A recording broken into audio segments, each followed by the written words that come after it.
Hey everybody, my name is Derek Huff, and what we're doing is a video series called A Glass Half Full. So this video series, we're going to be tasting wine that we make here at Traveler's Cellar, and then we're going to talk about real life issues that we go through as human beings and just general people walking about the earth. So if you're just interested in hearing about the wine, tune into the first half, and if you're not interested in our take on life and our experiences in life and our differences, then tune in anyway. Yeah, that's right. Tune in anyway. Yeah, absolutely. So what we're going to do is we're going to introduce ourselves a little bit, talk about us, and then we're going to talk about this wine, and then we're going to talk about why wine, because that's the topic of this episode. So first off, my name is Derek Huff. I am the owner and winemaker here at Traveler's Cellar Winery, and I love wine. And this is? I'm Brian, good friend of Derek's. We met because we were going to have a reception out here, but the pandemic squandered that. So we just developed a friendship and started doing tastings and sipping wine and having good conversation, and here we are.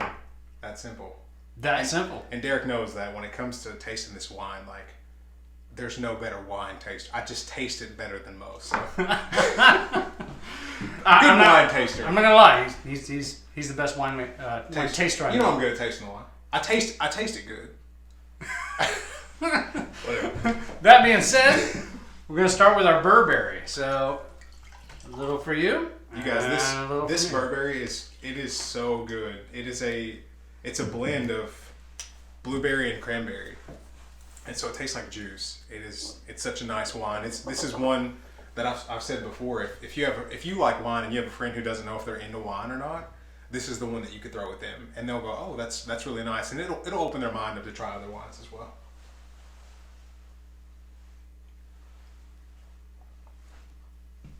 What do you think? I'm biased because Are you? Yeah, I'm biased because I love it because I made it. It's not really that good. I'm just teasing. This is awesome, guys. It's aged in bourbon barrels, right? Bourbon barrels from Dueling Grounds Distillery down in Franklin, Tennessee, who make amazing bourbons, gin, all sorts of amazing, delicious treats down there. And they have great mixologists. You love that word. Mixologists. Mixologists. That's really good. We actually have a funny story about this, or I have a story that I think's funny. So we were out here I'll just say a while back when this was in the making, and do you remember you went outside to grab some? Yeah. And that thing, what's the wine thief. Derek has a mechanism called a wine thief. That's the actual name for it. You can take it from the barrel, right? Yeah. And I called it a wine stealer. Whatever. I love that. From now on, ever since then, I've called it a wine stealer. Yeah. So it's just a long tube mechanism with a hole on the top where you can stick down in the barrel. So what have you done with the back here, dude? So each one of our labels on the back, we put a sweetness scale on there. And this is the Kentucky sweetness scale. And each state really does have its own verbiage on how they decide dry or sweet and that sort of thing. So the lower the number, the drier the wine is. So 1 is a bone dry wine, and 6B would be a lusciously sweet wine. So this Burberry is right near the middle. It's a 4, and it's 2.8% residual sugar. So it's a semi-sweet wine, and since it is 50% blueberry and 50% cranberry, we wanted to leave that tartness of the blueberry and the cranberry in there, and it really does hit you right off the bat with just that tartness of a fresh cranberry or a fresh blueberry, and it really does taste like juice. But y'all, it's 11.2%. Yeah, juice that packs a punch. ABV, yeah, and so it will, it'll get you. It'll get you. I like how you sounded like a pirate. You said, 4B though. It's 4 on the sweetness scale. And I do love that. How it's so you don't need. This is a wine that it tastes so good, and you don't need a lot of this wine to promote the feelings, I'll say. Yeah. So it's great. It's great. Again, it is for me being a person who does not know the chemistry behind this wine. It is the perfect wine to introduce to a person who thinks that they don't like wine. This will hit their taste buds, and they will like wine. So there you go. What's this about here? Cool. That's our red beard. So red beard, you going to finish that off? Yeah, all right. Don't waste that. Don't waste the drop. Can't waste that wine. White wine. White wine. White wine. Can I have your finest white So, wine? yeah, I'll turn it around now. There we go. So what we're going to try next is our red beard. This is a honey wine, and we source this wine down around near Memphis, Tennessee. So unfortunately, it's not a Kentucky-sourced honey wine, but it is pretty close to home. So this is a honey wine that is fermented with hibiscus, dried hibiscus petals and juniper berries, and it is dry hopped.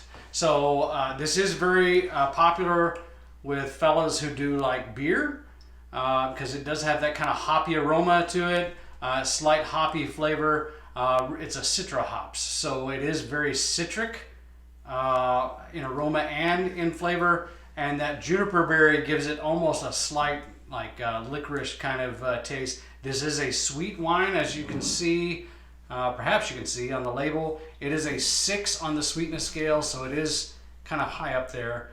So it is pretty sweet. So let's give her a pour. When you say now, genuinely, like I'm curious. Yeah. Because to my knowledge, you were brewing up something out there in the winery with this. So you say sourced. What do you mean exactly?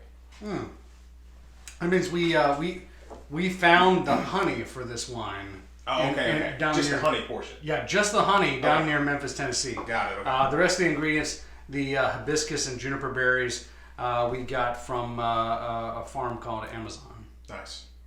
Not to be confused with your local, not local, but Amazon.com. Yeah, no, it wasn't. No shout out to Amazon. It was Amazon.com. Oh, okay. This is a good sweet wine. It's got that hoppy aroma to it. So if a person is into beer, you get a little bit of hint of that from the hops. It's sweet and citrusy. You can absolutely taste that. Yeah. Yeah, it's fun. It's a fun drink.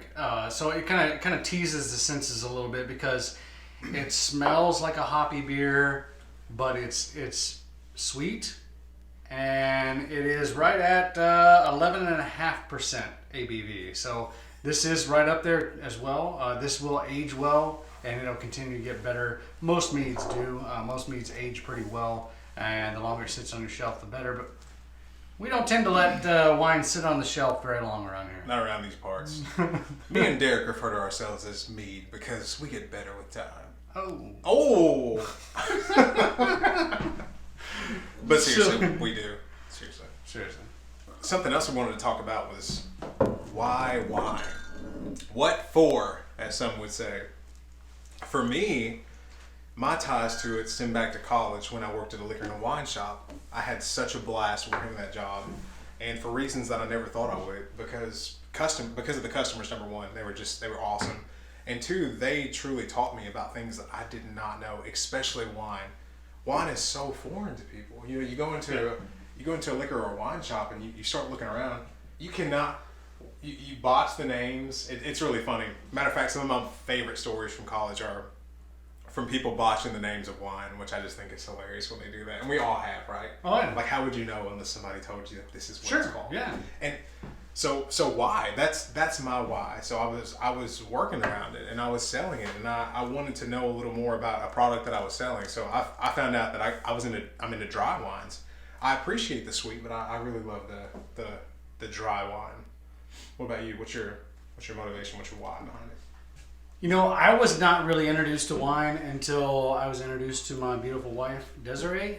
So prior to us meeting, I was a bourbon and beer guy, a Jack and Coke guy. You know, the stereotypical manly man drinks. This is what you drink. But you know what? After meeting my bride to be, she introduced me slowly to wine, and when we met, I was stationed in the high desert of California, and we started going to some wineries in California.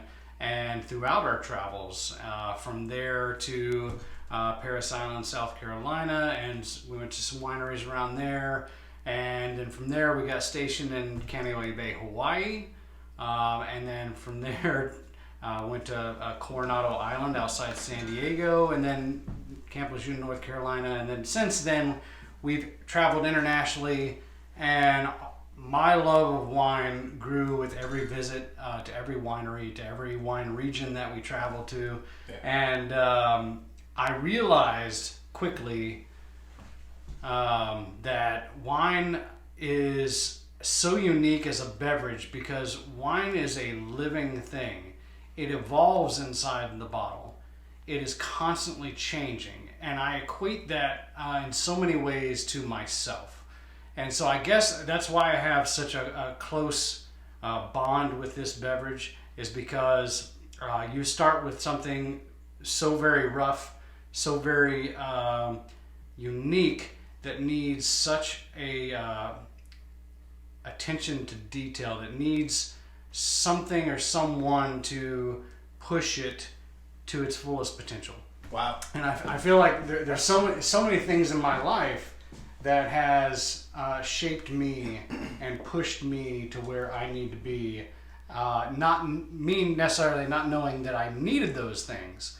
And so there's so much of this beverage that is similar to me. And so that's why I have... That's really cool. Yeah. You have personal ties to it. And Oh, yeah, absolutely. I think that everybody has that.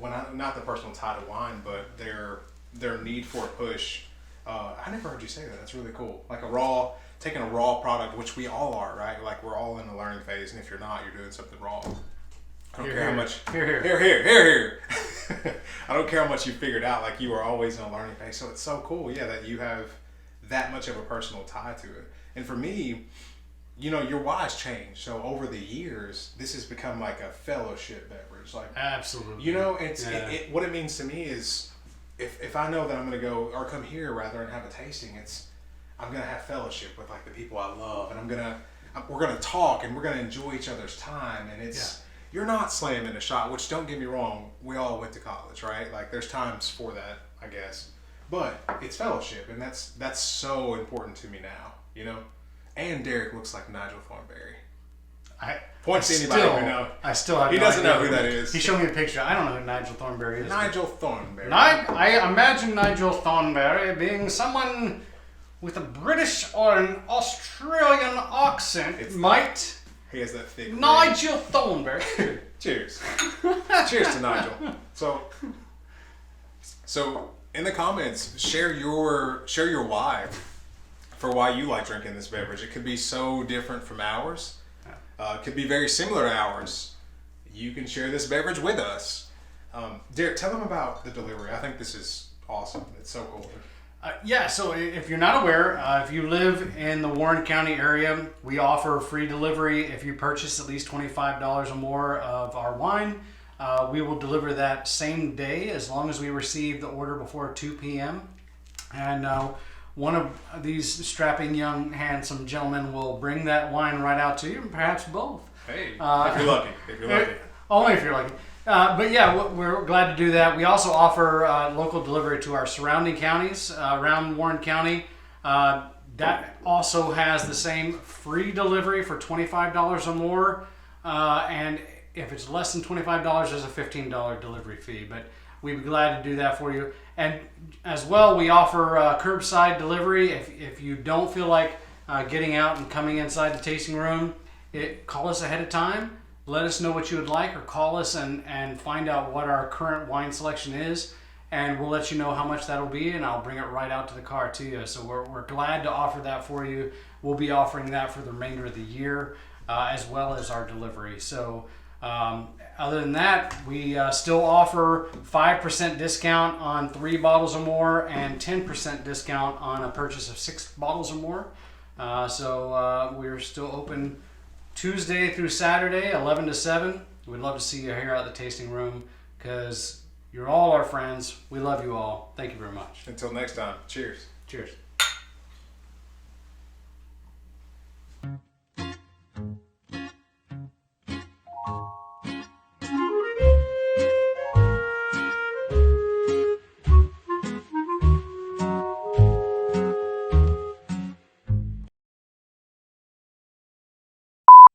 paw and was like looking up now, licked it, and was like, Yeah. So funny. She's a funny cat, man. She I'll is, tell you what. man. With wine and why wine.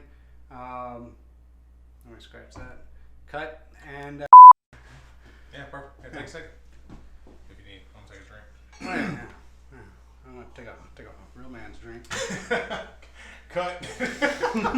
And here we are. So we think we have a lot of good ideas, and we have some really heartfelt conversations, and we just felt it would be purposeful to share that with you all. So hopefully you enjoy it. And the series is called Glass Half Empty, Glass Half Full. Let's have Cut.